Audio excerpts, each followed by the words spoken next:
Enquiry చేసుకోండి, investigation చేసుకోండి, ఎక్కడ ఏంటి అనేది.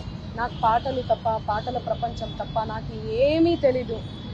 ప్రజలారా ఎవ్వరు కూడా నమ్మకండి దయచేసి.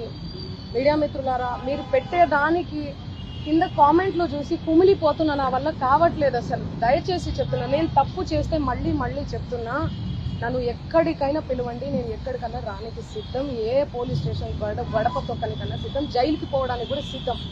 నాకు అసలు ఆ బాధితుల్ని చూస్తుంటే ప్రాణం పోతే చాలా బాధ అనిపిస్తుంది.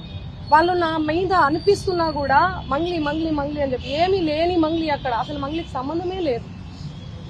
వాళ్ళు చెప్తున్న బాధ అనిపిస్తుంది నాకు.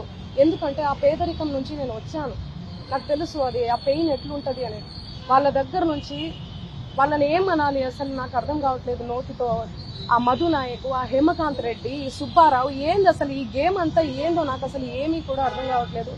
గత 30 రోజుల నుంచి నా ప్రోగ్రామ్స్, నాకు అన్ని కూడా రికార్డింగ్స్ అన్నీ కూడా వదులుకోవడం జరుగుతుంది.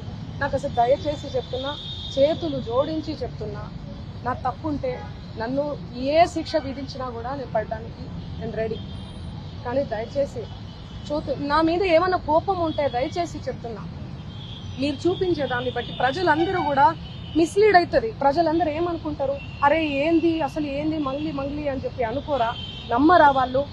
డౌట్ వస్తుంది కదా. ఎంత ప్రేమించే నన్ను, ఎంత ప్రేమించే నా పాటలను హేట్ చేస్తున్నారు. అది దేనివల్ల? మీడియా వల్లనే కదా. మన media, social media, main stream media వల్లనే కదా. దయచేసి చెప్తున్నా, నేను రిక్వెస్ట్ చేస్తున్నా మీ అందరికీ.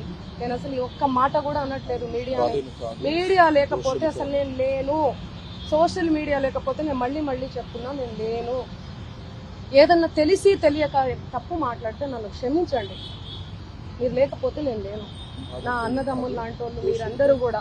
ఓకే, ప్లీజ్ నా ఫోటో దయచేసి వాడకండి. దీనికి నాకు సంబంధం లేదు. ఎందుకు నా ఫోటో